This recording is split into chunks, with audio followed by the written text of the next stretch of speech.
ہمارے پیارے نبی حضرت محمد صلی اللہ علیہ وآلہ وسلم، جن کے عشق کے بغیر ہمارا ایمان ہی مکمل نہیں ہوتا۔ اللہ اکبر۔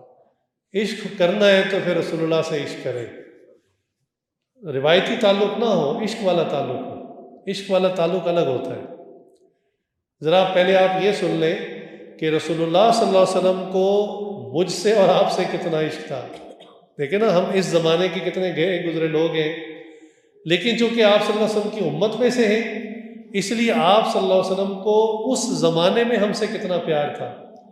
چنانچہ اس پہ کئی واقعات ہیں۔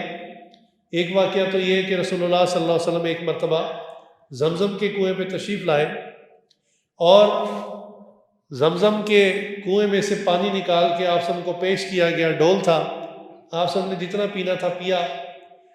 اب پینے کے بعد جب ڈول نیچے کیا تو صحابہ کے ہاتھ آگے بڑھنے لگے اور کہنے لگے، یا رسول اللہ ہمیں عطا کر دیں، ہمیں دے دیں، آپ کے مبارک منہ کا بچا ہوا پانی ہم بھی اس سے فیض لے لیں۔ تو آپ صلی اللہ علیہ وسلم صحابہ کی طرف دیکھ کے مسکرائے، اور انہوں نے جو ڈول میں بچا ہوا زمزم تھا نا، واپس زمزم کے کنویں میں ڈال دیا۔ اب صحابہ حیران، تو آپ صلی اللہ علیہ وسلم نے فرمایا کہ دیکھو، تمہیں تو یہ موقع زندگی میں کئی بار ملتا ہے، لیکن قیامت تک آنے والے کئی ایسے مسلمان ہوں گے جو میرے زمانے میں نہیں تھے، ان کی بھی چاہت ہوگی کہ ہم رسول اللہ صلی اللہ علیہ وسلم کا بچا ہوا مبارک پانی پئیں۔ چنانچہ میں نے یہ اپنا بچا ہوا زمزم کے کنویں میں ڈال دیا۔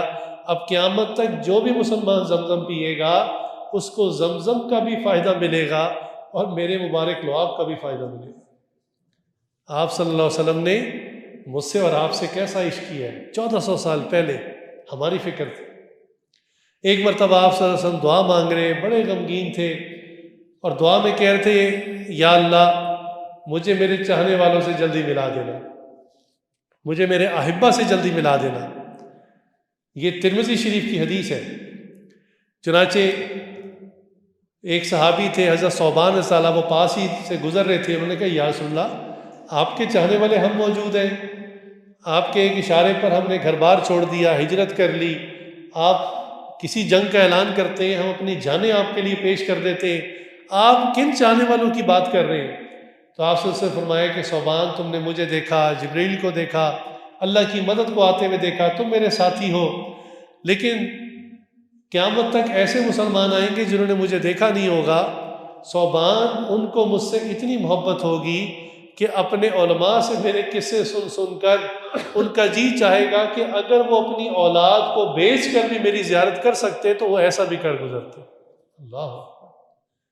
تو آپ صلی اللہ علیہ وسلم کو کتنا عشق ہے ہم سے، حتیٰ کہ آپ صلی اللہ علیہ وسلم نے صرف دنیا کی زندگی میں نہیں بلکہ قیامت کے دن بھی آپ صلی اللہ علیہ وسلم ہمیں نہیں چھوڑیں گے۔ اور مسلمان کے پاس یہ ایک سہارا ہوتا ہے، اس کو پتہ ہے میری نمازیں بھی بیکار، میرا ذکر بھی بیکار، میری تلاوت بھی بیکار، میرے روزے حج بھی بیکار۔ ہاں، ایک سہارا ہے کہ میں رسول اللہ صلی اللہ علیہ وسلم کا امتی ہوں، اور قیامت کے دن وہ میری شفاعت فرمائیں گے۔ اس آسرے میں مسلمان زندہ ہوتا ہے۔ تو آپ صلی اللہ علیہ وسلم اس وقت بھی ہمیں تنہا نہیں چھوڑیں گے، اس وقت بھی گناہ گاروں کے لیے سفارش۔ بھئی جو بچہ امتحان میں پاس ہو جائے اس کے لیے کوئی سفارش کرتا ہے؟ نہیں کرتا، وہ تو پاس ہو چکا۔ وہ جو منہ لٹکا کے فیل ہونے والے ہوتے ہیں نا، ان کے لیے سفارش کی جاتی ہے۔ تو جو گناہ گار ہوں گے ان کے لیے رسول اللہ صلی اللہ علیہ وسلم سفارش فرمائیں گے، میرے اور آپ کے لیے شفاعت فرمائیں گے۔ اس لیے نشہ کرنا ہے تو عشق الہی کا نشہ کریں، عشق رسول کا نشہ کریں۔ یہ بڑا عجیب نشہ ہے، اس میں عجیب لذت ہے، اس میں سکون ہے۔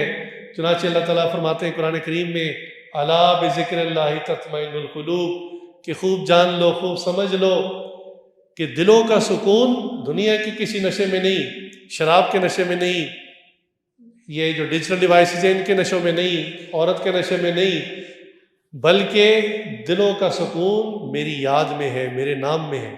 اس لیے اللہ کے نام کا ذکر کرنا چاہیے، اس سے انسان کو سکون ملتا ہے، اور اس کے رسول سے انسان کو سکون ملتا ہے۔ میں آخری واقعہ سنا کر بات ختم کرتا ہوں، توجہ رکھیے گا۔